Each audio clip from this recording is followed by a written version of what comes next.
No son pocas las ocasiones en la historia en que algún loco aventurero decide hacer historia y crear su propio país. Movimientos independentistas, nacionalistas o anticoloniales se han sucedido uno detrás de otro hasta dejar el mundo lleno de banderas diferentes. Pero, ¿qué es exactamente un país? Cualquier persona diría que un país es un lugar con gente que es independiente. Bien, ya tenemos dos características básicas de un país, que son territorio y población. Pero hay otra más, y esta es el reconocimiento internacional. Sí, otro país del mundo te tiene que reconocer.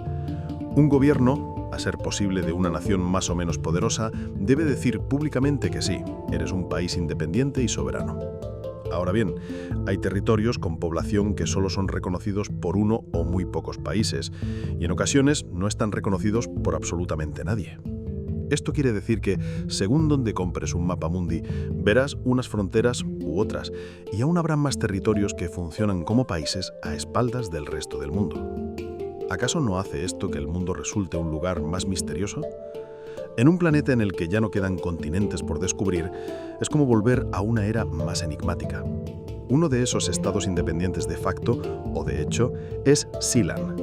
Se trata nada menos que de un principado, es decir, una nación gobernada por un príncipe, pero lo más sorprendente es su singular orografía, y es que de hecho no tiene. Sealand es, ni más ni menos, que una vieja y cochambrosa plataforma abandonada que en su día perteneció al ejército británico. Esta infraestructura nació con el nombre de Ruff's Tower, con el fin de dar apoyo a la defensa del Reino Unido ante una eventual invasión alemana por mar durante la Segunda Guerra Mundial. Situada a 11 kilómetros de las costas inglesas, Sealand es no una, sino la más famosa de las micronaciones no reconocidas del mundo. En 1967, un excéntrico veterano del ejército británico llamado Roy Bates entró de cabeza en el mundo de las radios piratas. Fundó su propia Radio Essex.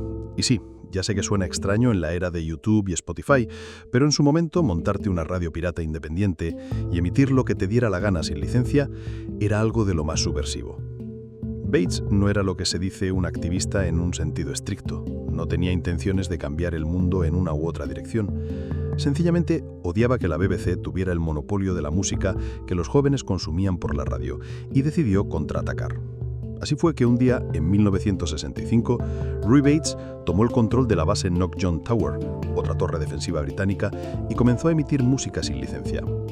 El caso es que Bates pensaba que por cometer ilegalidades en el mar iba a librarse del peso de la ley. Sin embargo, aquellas aguas aún eran territorio británico y, por tanto, en 1966 le tocó pagar una cuantiosa multa. No obstante, esto le daría una idea: volver a intentarlo en aguas internacionales, pero esta vez cometiendo ilegalidades a lo grande. Así fue que en 1967 elegiría otra plataforma marítima, esta vez fuera de la jurisdicción del Reino Unido, en la base de Ruff's Tower. Pero esta vez no montaría simplemente una radio, sino un país independiente, el Principado de Sealand, y él mismo se autoproclamaría Príncipe Roy I. Su población ha llegado a tener máximos históricos de entre 5 y 10 personas, y su tasa de natalidad es 0. Sí, suena raro hasta que ves el lugar. Durante la mayor parte del tiempo su población también es 0. Sí, realmente ¿quién querría vivir en ese lugar? Yo desde luego que no. Así pues, Roy Bates construiría su nación como una simple marca simbólica desde algún lugar en tierra firme, obviamente tierra firme británica. La nueva nación se dotó de bandera, escudo y del pomposo himno que estás escuchando ahora mismo, pero más allá de lo meramente simbólico, Sealand comenzaría a hacer mucho más. Acuñaría moneda propia, el Sealand Dollar, sellos y pasaportes. Esto último es altamente ilegal, puesto que al no ser una nación reconocida por nadie, se considera un documento falso. En 1978 se dio uno de los sucesos más absurdos de la historia de este ya de por sí extraño lugar.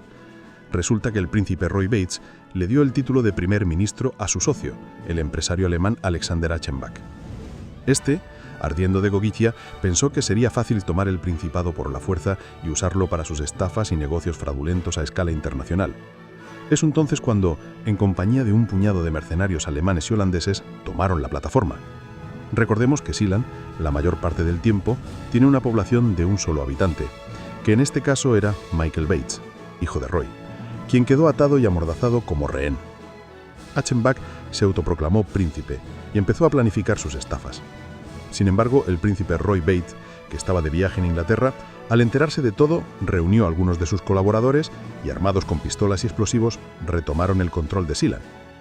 Un detalle interesante es que la embajada alemana en Londres pidió que se rescatara a su ciudadano Achenbach, el cual quedó preso por el gobierno restituido de Roy Bates. Este asumió que tal evento constituía un reconocimiento diplomático de facto de la soberanía de Sealand. Y llegados a este punto, vamos a hablar del aspecto más espinoso de este pseudo-país, su economía. Sí, amigos, Sealand tiene un sistema económico, y eso quiere decir que produce. Te preguntarás, ¿qué tipo de productividad puede tener un lugar tan minúsculo? Quizás solo está el jefe de Estado monetizando gameplays o haciendo encargos por Fiverr. Pues no vas muy encaminado, en parte sí. Resulta que la principal fuente oficial de ingresos de Sealand es la venta de títulos nobiliarios, merchandising y, esto es lo importante, pasaportes. De lo que tiene que ver con títulos, camisetas, etc., está bastante claro. Sealand se convirtió en un símbolo de rebeldía para muchos, una especie de utopía loca dirigida por un aventurero al que ningún gobierno podía detener. Una especie de camiseta del Che, pero con tintes más anarcocapitalistas y monárquicos. Ahora bien, ¿era este su único ingreso? Vamos a los años 90-2000. En esos tiempos hubo diferentes operativos policiales en España, Italia y varios países de Europa del Este contra embajadas de Sealand. ¿Tenían embajadas? ¿Y qué hacían ahí? Pues parece ser que eran parte de una red internacional de venta de pasaportes del Principado. ¿Cuál es el problema? Son pasaportes de un país que no existe, y por tanto su uso es prácticamente un juego para frikis con tiempo libre y dinero de sobra. Sí, pero ten en cuenta que en los años 90 y 2000 los sistemas de seguridad aduaneras y bancarios no eran tan sofisticados como lo son hoy. Los pasaportes de Sealand eran como cualquier otro de uso legal: tapadura, grapas, número serial, símbolos del Estado, etc. En definitiva, cualquier persona de una aduana podría perfectamente dejar pasar a alguien con ese documento. Piénsalo bien. ¿Acaso tú podrías decirme los nombres de todos los países del mundo? ¿Conoces las banderas, los escudos o los nombres en varios idiomas de cada nación de la Tierra? Piensa también que estamos hablando de una era con un Internet muy poco extendido, sin smartphones ni Wikipedias para hacer una consulta rápida cuando te presentan un pasaporte. Muchos funcionarios de aduanas sencillamente dejarían pasar al portador de este documento, y de este modo es que estos pasaportes fueron usados por mafias que traficaban con personas. Estas fueron las situaciones más conocidas, pero hubo casos de lavado de dinero, sociedades opacas con cuentas bancarias en paraísos fiscales, etc.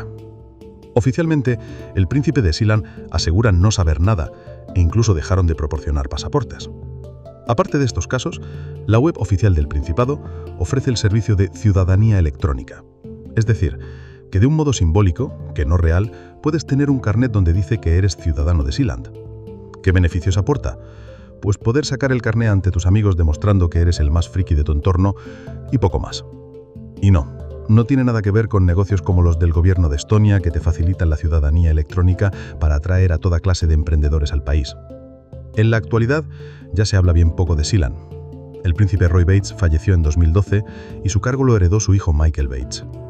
Parece que la micronación no se ve ya envuelta en escándalos y se limita a vender sus títulos nobiliarios y carnés de ciberciudadano. Mantiene un perfil bajo y solo aparece de vez en cuando en documentales sobre soberanía, anarcocapitalismo y naciones de reconocimiento limitado. ¿Conocías a Sealand? ¿Pagarías 10 euros por tener su ciberciudadanía? ¿Conoces algún caso parecido? Házmelo saber en la caja de comentarios. Esto ha sido Mundo Quelorio.